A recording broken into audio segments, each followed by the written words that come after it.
Why should you overblow? What is overblowing and what does it give you? What is the point of overblowing? Well, you may know, you've probably realised if you're playing the diatonic 10-hole harmonica, like one of these things up until now, that it doesn't have all the notes. It's a bit like having a broken piano.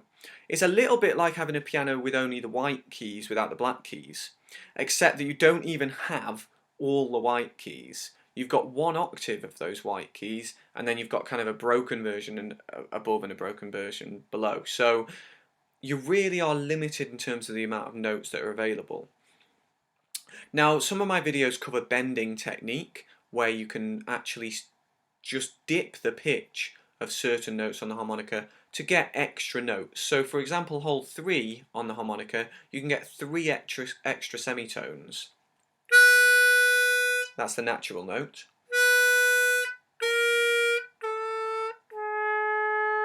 So you've got those 3 extra notes. Those notes fill in some of those gaps that we have got at that broken scale. It starts to fill in the rest of the white notes, and it also starts to fill in some of those black keys that we wouldn't have naturally. Blow bends, similarly, they're a technique where you can get some of the notes filled in at the top end. Hole 8 blow will give you an extra semitone. However, even with all the draw bends and all the blow bends, you're still going to have essentially a broken keyboard. There's going to be a few notes that are missing. So for example, if you've played the flattened third, the minor third note on the hole 3, so 3 draw, a semitone down, a half step down. So on our C harmonica, that's a B flat note.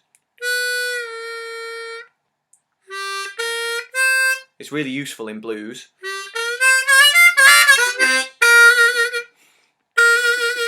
That note isn't available in the octave above that. It's around hole 6, hole 7, but the actual note isn't there. It's missing. But there is a way you can get that. This is a technique that was pioneered by Howard Levy decades ago, really. More and more players using it these days. There are plenty of players who play absolutely brilliantly and practically chromatically on a diatonic with blow bending and over bending and over drawing technique. Because you can do all this on the draw notes as well. That note that's missing from the middle octave, that flattened third, you can get it with an overblow. Now, I'm not a great overblower. I do a bit of overblowing. I do use it, but I'm not someone who, at the moment at least, is playing particularly chromatically on the diatonic harmonica. But I do use them a little bit, and they can be used within the context of kind of a standard blues player, because that sort of extra note specifically that I've just played is really useful in a blues context. So riffs that you could play down the bottom, you could do that.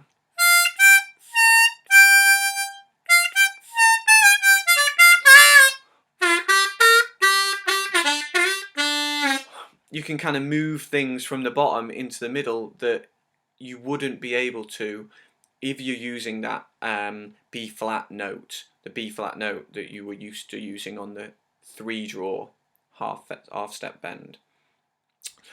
So you can get notes that aren't there usually.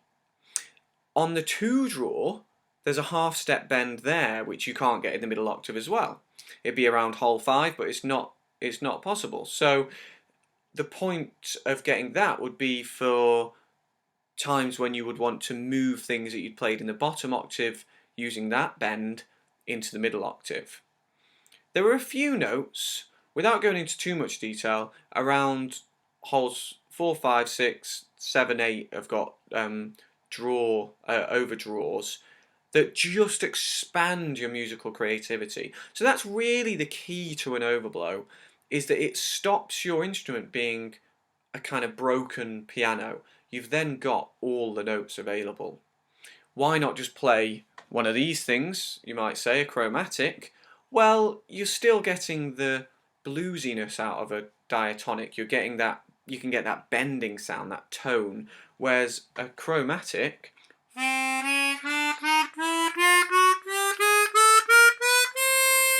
is a bit more kind of jazzy, a bit smoother.